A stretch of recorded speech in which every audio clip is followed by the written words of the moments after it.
నమస్తే అండి. ఈరోజు ఈ వీడియోలో shape belt cutting and stitching ఒకటే వీడియోలో చూపెడుతున్నానండి. చాలా ఈజీగా ఉంటుంది. కొత్త వారికైతే చాలా యూజ్ అవుతుందండి. ఎందుకంటే కొత్తగా నేర్చుకునే వారికి షేప్ బెల్ట్ ముందు అంటే కొలతలు తీసుకొని కట్ చేస్తే కొందరికి ఎక్కువ తక్కువ అనేది వస్తుందండి. అలా చేసే వరకు ఫ్రంట్ పార్ట్లో కూడా ఉక్సు కాజా పట్టీలు కూడా ఎక్కువ తక్కువ వస్తాయి. అలాంటి ప్రాబ్లం ఏం రాకుండా ఉండాలంటే ఈ విధంగా షేప్ బెల్ట్ కట్ చేసి స్టిచ్ చేయండి. చాలా యూజ్ అవుతుంది. అలాగే వీడియో ఎక్కడ స్కిప్ చేయకుండా చూడండి ఫ్రెండ్స్. కొత్తగా చూస్తున్న వారైతే ప్లీజ్ ఛానల్ని సబ్స్క్రైబ్ చేయండి, లైక్ చేయండి. మీరు లైక్ చేయడం వల్ల ఈ వీడియో అనేది ఇంకో నలుగురికి షేర్ అవుతుందని ఒక చిన్న ఆశ ఫ్రెండ్స్. అందుకే ఇలా ప్రతి వీడియోలో అడుగుతున్నానండి. ప్లీజ్ ఛానల్ని సబ్స్క్రైబ్ చేయండి, అలాగే లైక్ చేయండి. ఇప్పుడు వీడియోలోకి వెళ్తే మాత్రం ఇక్కడ చూడండి, నేను మెయిన్ పీస్ను అంటే చీరలో వచ్చిన బ్లౌజ్ పీస్ను రెండు పార్ట్లుగా రెండు లేయర్స్ వచ్చేటట్టు తీసుకున్నాను. అంటే నాకు క్లాత్ ఎక్కువగా ఉంది కాబట్టి ఇలా 2 లేయర్స్ వచ్చేటట్టు తీసుకున్నాను. వీడియోలో చూస్తున్నారు కదా. మీకు ఒకవేళ క్లాత్ తక్కువగా ఉంటే ఒక లేయర్ తీసుకోండి మెయిన్ క్లాత్ అనేది. ఇంకా అది మెయిన్ క్లాత్ ఒక పీస్ తీసుకుంటే మిగతాయి 3 లేయర్స్ తీసుకోవాలి. అంటే చెస్ట్ ఎక్కువగా ఉన్న వారికైతే కంపల్సరీ 4 లేయర్స్ వచ్చేటట్టు షేప్ బెల్ట్ అనేది రెడీ చేసుకోవాలండి. మళ్ళీ ఇంకొకటి, క్లాత్ పల్చగా ఉన్న వాటికి కూడా షేప్ బెల్ట్ ఇప్పుడు బ్లౌజ్ పీస్ పల్చగా ఉంటాయి కదా, అలాంటి వాటికైతే కంపల్సరీ 4 లేయర్స్ వచ్చేటట్టు తీసుకోవాలి. ఇలా చీరలో ఎక్కువ క్లాత్ ఉంటే ఇలా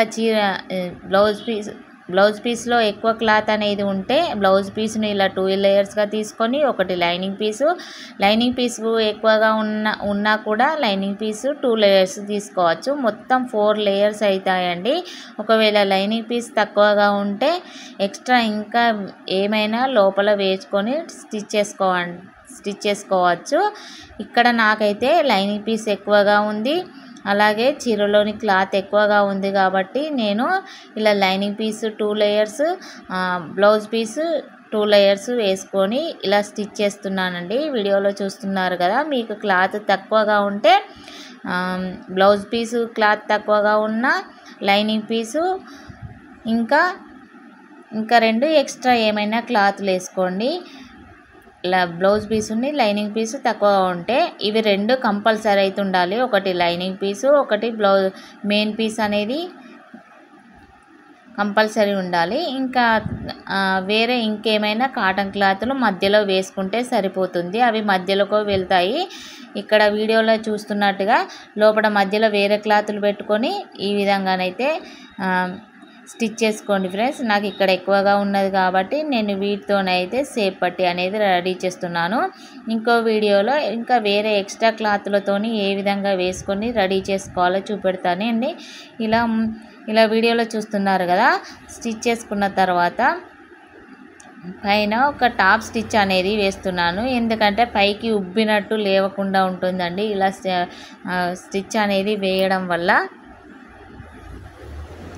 ఇలా ట్రై చేయండి ఫ్రెండ్స్. కొత్తగా నేర్చుకునేవారైతే చాలా ఈజీగా ఉంటుంది. చాలా సింపుల్ కటింగ్, ఈజీ మెథడ్ అండి ఇది. అలాగే ఎక్కువ తక్కువ అనేది రాదు షేప్ బెల్ట్. ఎందుకంటే మనం ఇలా రెడీ చేసుకున్న వాళ్ళే మనం ఆది బ్లౌజ్ ఉంటుంది కదా, ఆది బ్లౌజ్ తీసుకొని అయితే కొలతలు తీసుకొని కట్ చేస్తాము.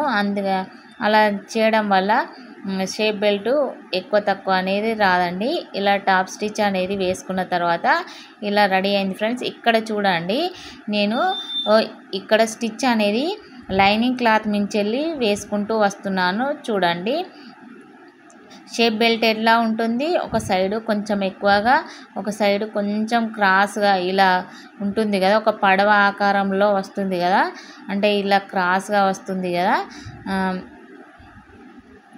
అప్పుడు ఇక్కడ చూడండి నేను మళ్ళీ అదే లైనింగ్ నుంచి వెళ్ళి కాకపోతే ఒక్కసారి మంచిగా చూడండి ఫ్రెండ్స్, నేను ఏ విధంగా స్టిచ్ వేసుకుంటూ వస్తున్నానో. ఇక్కడికి క్రాస్ తీసాను. ఫస్ట్ నుంచి వెళ్ళి క్రాస్ తీసి సమానంగా వేసాను. సెకండ్దేమో ఇలా సమానంగా తీసి లాస్ట్ క్రాస్ తీసాను. షేప్ బెల్ట్ ఆకారం ఉండేలా ఒక స్టిచ్ అనేది వేసుకుంటూ వచ్చానండి. చూడండి ఇలా ఇది ఒకట, ఇలా షేప్ బెల్ట్ చూసారా స్టిచ్ అనేది ఎలా వేసుకుంటూ వచ్చానో. లేకపోతే మీకు ఇలా వేయడం రాకపోతే ఒక స్టిచ్ అంటే లాంగ్ స్టిచ్ వేసి తర్వాతనైనా స్టిచ్ అనేది విప్పుకోవచ్చండి. చూస్తున్నారా, రెండు ఉల్టా వేసి చూపెడతాను. ఇలా ఒక స్టిచ్ అనేది వేసుకోండి. షేప్ బెల్ట్ ఆకారం వచ్చేటట్టు వేసుకుంటే మనకు షేప్ బెల్ట్ అనేది కరెక్ట్గా వస్తుందండి. మీకు ఇలా వేయడం రాదు అనుకుంటే మధ్యలోకి అయితే ఒక లాంగ్ స్టిచ్ అనేది వేసుకోండి. ఇలా వేయడం రాకున్నా పర్వాలేదండి. నాకైతే ఇలా అలవాటు అయిపోయింది. నేను ఇలాగే ఎక్కువగా షేప్ బెల్ట్లు అనేటివి రెడీ చేసుకుంటానండి. చాలా ఈజీగా ఉంటుంది. అలాగే ఫ్రెండ్స్, వీడియో కనుక నచ్చినట్లయితే ప్లీజ్ ఒక లైక్ ఇవ్వండి. అలాగే ఛానల్ని సబ్స్క్రైబ్ చేయండి. కొత్తగా చూస్తున్న వారైతే ప్లీజ్ సబ్స్క్రైబ్ చేసి లైక్ చేయండి. చూస్తున్నారా, ఇలా వీడియోలో ఒక క్లాత్ మీద దాని మీద ఒకటి వేసుకొని అంటే ఉల్టా వేసుకోవాలి. మెయిన్ క్లాత్ కలిసేటట్టు, లైనింగ్ క్లాత్ కిందికి ఉండేటట్టు చూసుకొని ఇప్పుడు నేను మీకు తెలియాలి కదా నేను ఎలా స్టిచ్ చేసాను అనేది.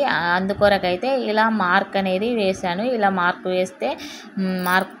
వేస్తే మీకు అగుపిస్తుంది కదా స్టిచ్ కనిపిస్తుందో లేదో అని ఇలా మార్క్ అయితే చేసుకున్నాను. ఇప్పుడు ఆది బ్లౌజ్ తీసుకొని మనకు ఇది కాజాల పట్టి సైడ్ నుండి కొలవాలండి. ఉక్సుల సైడ్ కొంచెం లావుగా వస్తుంది కదా, కాజాల పట్టి సైడ్ అయితే సేమ్ ఉంటుంది. ఇక్కడ చూసారా నాకు కరెక్ట్గా వచ్చింది. ఖర్చుతో సహా పట్టానండి. ఇక్కడ షేప్ బెల్ట్ నేను లోపలికి ఖర్చు అనేది ఉంటుంది కదా, ఎక్స్ట్రా క్లాత్ అనేది ఆ ఖర్చుతో సహా పట్టాను. ఇక్కడికి కొంచెం ఇలా జరిపి చూసానండి, అక్కడికైతే వచ్చింది నాకు కొలత అనేది.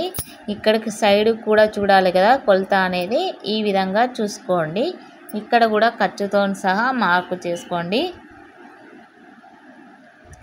ఈ కొలత అయితే వచ్చింది ఫ్రెండ్స్. ఇలా చేయడం వల్ల చాలా సింపుల్ అండ్ ఈజీ మెథడ్ అండి. ఇలా షేప్ పట్టీలు రెడీ చేసుకుంటే ఒకవేళ మీరు లోడింగ్ వేయాలనుకున్న ఈ విధంగా కట్ చేసైనా లోడింగ్ అనేది వేయచ్చు. ఆ స్టిచ్ అనేది విప్పుకుంటే సరిపోతుంది కట్ చేసిన తర్వాత. ఇప్పుడు నేను ఇలా మార్క్ చేసుకున్నాను కదా, షేప్ ఆకారంలో మార్క్ చేసుకున్నది కదా, దాని నుంచి వెళ్ళైతే నేను ఇలా కట్ చేసుకుంటూ వస్తున్నానండి. ఇలా ఎక్స్ట్రా ఉన్న క్లాత్ని తీసేసి చూడండి ఫ్రెండ్స్ ఎంత నీట్గా వచ్చిందో, ఎంత కరెక్ట్గా వచ్చిందో షేప్ బెల్ట్ అనే ఆకారం. ఇలా హుక్స్ కాజా పట్టీల వైపు ఉండడానికి మనకు తెలియడానికి అయితే ఇలా మార్క్ చేసుకున్నాను. ఇలా మార్క్ కాకుండా మీరు కత్తెర తీసుకొని అయితే చిన్నగా కట్ అనేది పెట్టుకోండి. ఎందుకంటే మీకు కన్ఫ్యూజ్ అనేది కాకుండా ఉంటుంది. చూస్తున్నారా షేప్ బెల్ట్ ఎలా ఉన్నదో, ఈజీగా ఉంది కదా ఫ్రెండ్స్. వీడియో కనుక నచ్చినట్లయితే ప్లీజ్ లైక్ ఇవ్వండి. ఛానల్ని